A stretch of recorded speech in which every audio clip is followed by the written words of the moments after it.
Muscles on the anterior aspect of the forearm. Remember that this is pronator teres. The origin of pronator teres is up on the medial epicondyle. And in fact, these four muscles, which are the superficial layer of the four muscles on the anterior aspect of the forearm, all originate at the medial epicondyle. So I'm just going to point out the muscles, and then as far as origins and insertions, I'm going to leave them for this. Okay? So pronator teres, flexor carpi radialis, palmaris longus, and flexor carpi ulnaris. What I will tell you with these muscles is that these first three, pronator teres, flexor carpi radialis, palmaris longus, are all innervated by the median nerve, whereas flexor carpi ulnaris is ulnar nerve. We're going to keep this muscle group intact, and I'm going to show you another muscle group which is in the intermediate layer. So we have three layers of muscle in the forearm on the anterior side. The superficial layer, I did those four. Beneath that, the intermediate layer, we see it here and here on either side of palmaris longus. This is called flexor digitorum superficialis. Origin, also on the medial epicondyle. Innervation, still the median nerve. The insertion of this one, I'll tell you, is into the middle phalanx of digits 2, 3, 4, and 5. Action, flexor digitorum superficialis, is, as its name implies, is to flex the fingers and flex the wrist. Flexor digitorum superficialis. If I take that off, we get down to a deep layer of muscles. And the first one we can see here is number 21. This is flexor digitorum profundus. Flexor digitorum profundus. You don't see much of it. That's about all you're going to see. Its tendons then are going to run quite deep, and they're actually going to go right through the carpal tunnel. Also the same origin, medial epicondyle.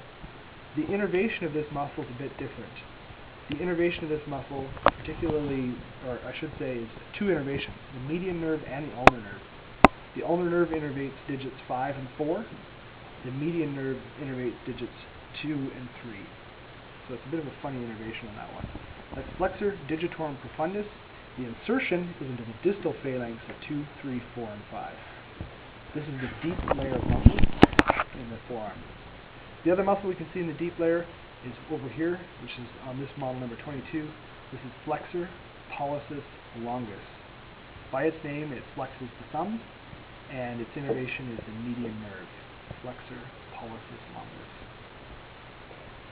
So that covers the muscles on the anterior aspect of the forearm, and that's all you'll have to know.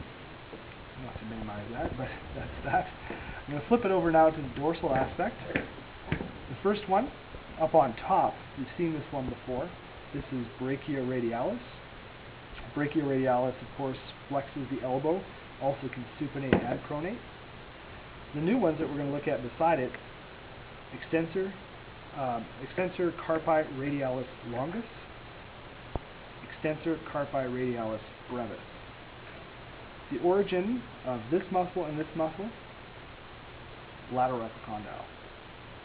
In fact, all three of these muscles, in fact, most of the muscles on the dorsum of the forearm all originate on or near the lateral epicondyle, whereas the other ones, of course, were medial epicondyle.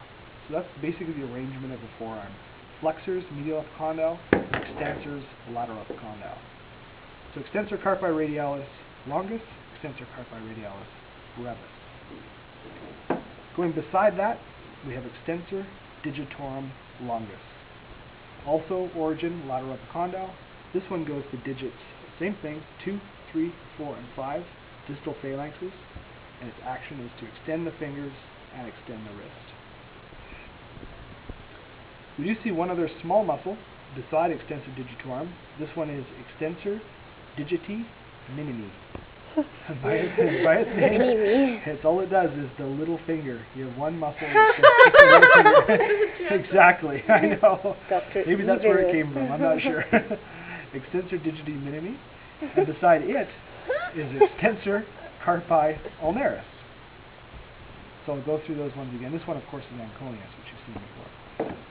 So extensor carpi radialis longus, extensor carpi radialis brevis, extensor digitorum, extensor digiti minimi, and extensor carpi ulnaris.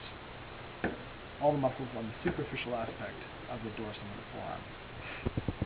When we take this off, we're going to look at one more layer. One of these you've seen before. This, of course, is supinator, so we'll leave that one for now. We're going to now look at two muscles which we can see. We can see a couple more, but we're only going to identify these two. This one is the abductor pollicis longus. By its name, of course, is going to abduct the thumb. And the one beside it is extensor pollicis